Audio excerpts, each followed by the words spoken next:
ఆదానికి మన పవర్ పోయింది. ఎట్లా పోయిందో ఇక్కడ చూడండి. విద్యుత్ ప్రైవేటీకరణ దిశగా రేవంత్ రెడ్డి సర్కారు అడుగులేస్తుంది. పైలట్ ప్రాజెక్టుగా హైదరాబాద్ పాత బస్తీ బిల్డింగు దశల వారీగా సరఫరా వ్యవస్థ ప్రైవేటీకరణకు యోచన. అదే జరిగితే రాష్ట్రంలో ప్రభుత్వ డిస్కంలకు ఉరితాడేబడుతుంది. ఇక ఆందోళన వ్యక్తం చేస్తున్నటువంటి విద్యుత్ రంగ నిపుణులు. ఎక్కడ వేరే మేధావులు ఏమవుతుందో చూడ్రి. ఈయన వస్తే ఏమవుతుందంటే విద్యుత్ పంపిణీ వ్యవస్థ ఫ్రాంచైజీలుగా మారి ప్రైవేట్ చేతుల్లోకి వెళ్తుంది. మెల్లమెల్లగా పంపిణీ వ్యవస్థ ఏదైతే డిస్కంలు ఉన్నాయో అది ఫ్రాంచైజీలుగా మారి మొత్తానికి ఈ ఫ్రాంచైజీలతోటి ప్రైవేట్ వాళ్ళ చేతుల్లోకి వెళ్ళిపోతుంది. వేల కోట్లతో ఏర్పాటైన విద్యుత్ పంపిణీ వ్యవస్థ పైన గుత్తాధిపత్యం ఆదానిదే అవుతుంది.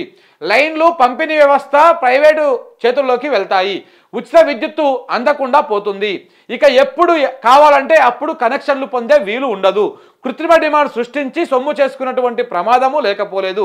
ఏదైనా సమస్య తలెత్తితే సేవలపైన సర్వీస్ ఛార్జ్ల భారం పడేటువంటి అవకాశం ఉంది. ఇప్పుడు మనం కరెంటు పోయిందని ఫోన్ చేస్తాం కదా కరెంటు వాళ్ళకు. ఇకపోయినా ఎట్లా ఉంటుందంటే మన తెలంగాణ రాష్ట్రంలో ఆదాని గారి చేతులకి కరెంటు పోయినాక ఆ ఆదాని చేతిలో కరెంటు పెడతందుకు ఈయన మన రేవంత్ రెడ్డి ఆల్రెడీ అడుగులు వేస్తా ఉన్నాడు. ఆ పోయినాక నువ్వు ఫోన్ చేసి అన్న ఇక్కడ కరెంటు పోయింది అని అనుకో, అన్న ముందు 10 రూపాయలు చార్జ్ అవుతుంది అన్న, అది కట్టినాక మేము వచ్చి చూస్తామన్నా అని చెప్తారన్నమాట. ఇట్లా ఉంటుంది కథ. వ్యవసాయ మోటార్లకు మీటర్లు బిగించేటువంటి రోజులు వచ్చినా ఆశ్చర్యపోనక్కర్లేదు.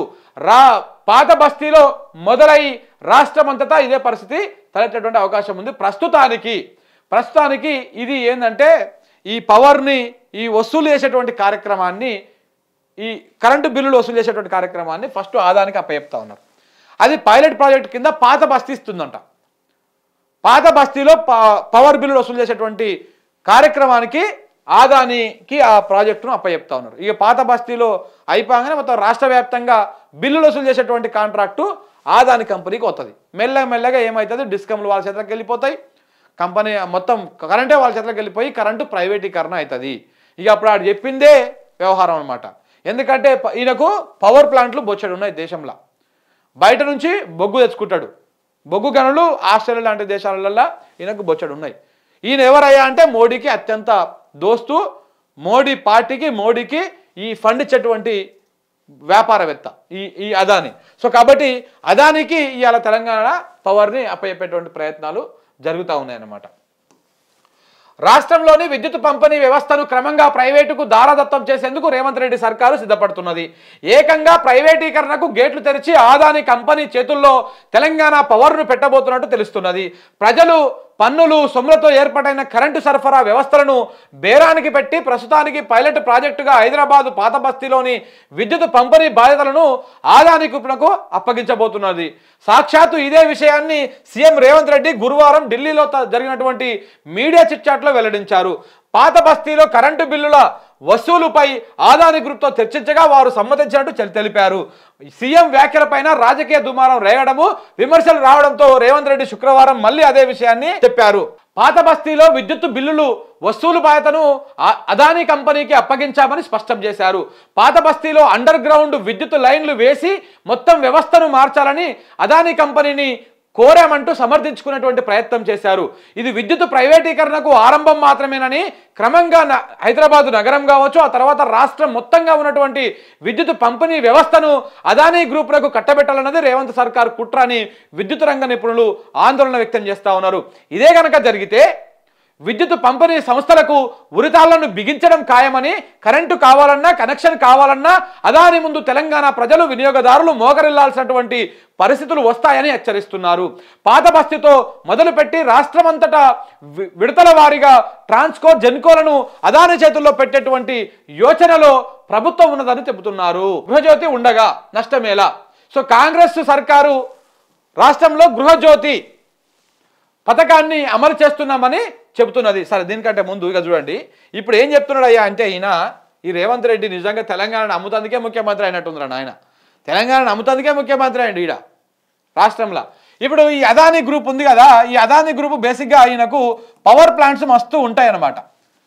విద్యుత్ ప్లాంట్లు, థర్మల్ విద్యుత్ ప్లాంట్లు, విండ్ విద్యుత్ ప్లాంట్లు, సోలార్ విద్యుత్ ప్లాంట్లు చాలా ఉన్నాయి ఈయనకి. అయితే ఈయనకి ఇప్పుడు ఏం చేస్తా ఉందంటే పాత బస్తీలా ఈ అదానీ కంపెనీకి మన రేవంత్ రెడ్డి సర్కారు ఏం చేస్తుంది అయ్యా అంటే పాత బస్తీలా ఓల్డ్ సిటీలో ఈ కరెంటు ఇవ్వడము, ఏమంటారు పవర్ ఇవ్వడము, దాంతోపాటు బిల్లులు వసూలు చేసేటువంటి కార్యక్రమం కాంట్రాక్ట్ని ఆయన కట్టబెట్టాలని చూస్తుందంట. ఎవరికి? అదాని గ్రూప్కి కట్టబెట్టి అక్కడ సక్సెస్ అయిందనుకో మొత్తం రాష్ట్రం అంతటా, ఫస్ట్ హైదరాబాద్, దాని తర్వాత రాష్ట్రం అంతటా కరెంటు మొత్తానికి అదాని గ్రూప్కు అప్పచెప్పాలి, మొత్తం అదానికి అమ్మేయాలన్నటువంటి ప్రయత్నం చేస్తూ ఉన్నారు. దీనివల్ల మనకి ఏం జరుగుతుంది అంటే ఇక్కడ చూడండి, దీనివల్ల ఏం జరుగుతుంది అంటే ఇక్కడ క్లియర్గా మీరు ఒకసారి అబ్జర్వ్ చేస్తే చాలా దారుణాలు జరగబోతూ ఉన్నాయి. మనకు అర్థం కాని విషయము చాలా ఉంటుంది ఇందులో. విద్యుత్ పంపిణీ వ్యవస్థ ఫ్రాంచైజీలుగా మారి ప్రైవేట్ చేతుల్లోకి వెళ్తుంది. ఇవాళ ఏం చేస్తాడు? ఈ కంపెనీ ఏర్పాటు చేస్తాడు. ఇది ఓల్డ్ సిటీలో సమ్ ఏ అనేటువంటి ఫ్రాంచైజీ పెట్టి, ఏ అనేటువంటి పర్సన్కి ఇచ్చాడు ఒక ఫ్రాంచైజీ పెట్టి. వీడు మొత్తము కంపెనీ వాందే కాబట్టి అంతా వాడిదే ఉంటుంది. ఓన్లీ వ్యక్తి వస్తాడు, ఈ ఓల్డ్ సిటీ మొత్తంలో ఈ పని కంప్లీట్ చేస్తాడు. తర్వాత మలక్పేట అనుకుందాం ఎగ్జాంపుల్. ఈ మలక్పేటలో బి అనేటువంటి వ్యక్తి కూడా సేమ్ ఇదే ఫ్రాంచైజీని అమ్మేసి ఇక్కడ కూడా ఇలాంటి కార్యక్రమం చేస్తాడు. ఇట్లా మొత్తానికి రాష్ట్రం మొత్తానికి, తెలంగాణ మొత్తానికి ఈ అదాని అనేటువంటి కంపెనీ పవర్ని మింగేయబోతా ఉంది. పవర్ని మింగేసి ఇంకా ఇప్పుడు ఏం చేస్తారు వీళ్ళు? కరెంటు ఇవ్వాలంటే వీళ్ళకే పోవాలి, మన కరెంటు కనెక్షన్ కావాలంటే వీళ్ళ దగ్గరికే పోవాలి. కరెంటు దాంతోపాటు కరెంటు బిల్లులు పెరగాలన్నా తగ్గాలన్నా ఏం కావాలన్నా అప్పుడు మొత్తం అదాని చేతిలోనే ఉంటుంది. కృత్రిమంగా కొరత సృష్టించి వాళ్ళు ఎక్కువ ధరకు అమ్ముకున్నటువంటి ప్రమాదం కూడా లేకపోలేదు.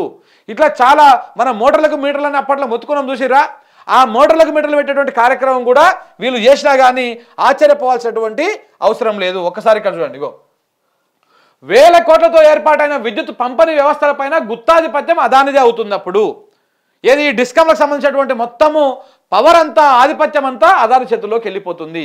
లైన్లు పంపిణీ వ్యవస్థ ప్రైవేట్ చేతుల్లోకి వెళ్ళిపోతాయి. ఇప్పుడు ఏవైతే మనకు కరెంటు వైర్లు ఉన్నాయో ఈ కరెంటు వైర్లు కావచ్చు, ఈ సబ్స్టేషన్లు కావచ్చు, ఈ పంపిణీ వ్యవస్థ మొత్తం కూడా అదాని చేతుల్లోకి, అంటే ఒక ప్రైవేట్ వ్యక్తి చేతుల్లోకి వెళ్ళిపోతుంది. ఇప్పుడు ప్రభుత్వం దగ్గర ఉన్నది. ఇక ఉచిత విద్యుత్తు అందకుండా పోతుంది. ఇప్పుడు మనకు తెలంగాణ రాష్ట్రంలో వ్యవసాయం మొత్తానికి ఉచితంగా కరెంటు వస్తూ ఉంది. 24 గంటల కరెంటు ఇచ్చేది గత ప్రభుత్వం, ఇప్పుడు 6 గంటలు 5 గంటలు ఇస్తూ ఉన్నారు, వస్తూ ఉంది. ఈ ఉచిత కరెంట్ వస్తూ ఉంది. ఈ ఉచిత కరెంటు కూడా వచ్చేటువంటి అవకాశం లేదు. ఎందుకు లేదంటే ఇప్పుడు ఏం చేస్తాడు? ఫస్ట్ ఏం చెప్తారంటే మీరేం కట్టాల్సినటువంటి అవసరం లేదు, ఊరికే మీ మోటార్కి ఎంత బిల్లు కాలుతుందో అని చెప్పేసి ఒక మీటర్ పెడుతున్నాం అంతే, మీరేం బిల్లు కట్టొద్దు అని చెప్పేసి ఫస్ట్ పెడతారు మీటర్ మన మోటార్ కాడ, స్టార్టర్ కాడ పెట్టేసి అట్లా ఓ 3 నెలలు 4 నెలలు అయిపోయిన తర్వాత మెల్లగా ఒక చట్టం తీసుకొస్తారు. మీటర్ ఉన్నటువంటి ప్రతి దగ్గర బిల్లులు కట్టాల్సిందే, మినిమం ఇంత కట్టాల్సిందని చెప్పేసి అప్పుడు వసూలు చేసే కార్యక్రమం చేస్తారు. సో కాబట్టి ఇదంతా కూడా ఇక చూడండి, ఇంకా ఇట్లా చాలా ఉంటాయి అన్నమాట. ఉచితంగా అందకపోవచ్చు. ఇక ఎప్పుడు కావాలంటే అప్పుడు కనెక్షన్లు పొందేటువంటి వీలు ఉండదు. నీ కరెంట్ కనెక్షన్ కావాలంటే పెద్ద యుద్ధం చేయాల్సి ఉంటుంది. అప్పుడు కృత్రిమ డిమాండ్ సృష్టించి సొమ్ము చేసుకున్నటువంటి ప్రమాదం కూడా లేకపోలేదు. ఏదైనా సమస్య తలెత్తే సేవలకు కూడా ఛార్జీలు చెప్తున్నా కదా, ఇంతకుముందు చెప్తే కదా నేను, మనకేమైనా కరెంటు పోయింది, ఏమైనా ప్రాబ్లం వచ్చింది, ఇదేమైనా వేయాలంటే ఇప్పుడు ఫ్రీ ఆఫ్ కాస్ట్లో గవర్నమెంట్ వాళ్ళే వచ్చి చేస్తారు. కానీ ఇకపైన అట్లా ఉండదు. మన ఏదైనా డిష్ ఇప్పుడు ఉంది, టీవీ డిష్లు ఉంటాయి, ఆ టాటా స్కైలు, ఆ స్కైలు, ఈ స్కైలు, సన్ డైరెక్ట్ ఇట్లాంటివి. వీటికి మనం ఏమైనా ప్రాబ్లం వస్తే మనం ఏం చేస్తాము? ఆయనకి ఫోన్ చేస్తే ఆడొచ్చి రిపేర్ చేసిపోతాడు, చేసిపోయినందుకు 500 400 తీసుకుంటాడు. సేమ్ అట్లనే ఇకపైన కూడా మన ఇంట్లో ప్రాబ్లం వచ్చినా, ఏమైనా కరెంట్ ఇష్యూ వచ్చినా వానికి ఫోన్ చేస్తే వాడొచ్చి మనకు ఛార్జీ వేసి పోతాడనమాట. పవర్ ఛార్జీ, మనకు ఈ సర్వీస్ ఛార్జీ వేసేటువంటి అవకాశాలు మస్తు కనపడతా ఉన్నాయి. ఇంకో వ్యవసాయ మోటార్లకు కూడా మీటర్లు బిగించేటువంటి అవకాశము ఉందన్నమాట. సో ఈ విధంగా ఇంత దుర్మార్గంగా చేసేటువంటి అవకాశాలు ఉన్నాయి. ఇది తెలంగాణ రాష్ట్రంలో మన రేవంత్ రెడ్డి గారు చేస్తున్నటువంటి ఘనకార్యం.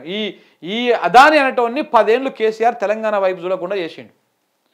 నువ్వు ఇట్లాంటి కథలు ఏం పడొద్దు, మా దగ్గర రానే వద్దురాబాయ్, నువ్వు పెద్ద రాక్షసుడు అని చెప్పేసి ఈ తలకాయని అదాని అంటోని తెలంగాణ వైపు కన్నెత్తి చూడకుండా చేసిండు. కానీ ఇప్పుడు రేవంత్ రెడ్డి ఏం చేస్తా ఉన్నాడు? తీసుకొచ్చి ఏకంగా తెలంగాణలో పెడతా ఉన్నాడు.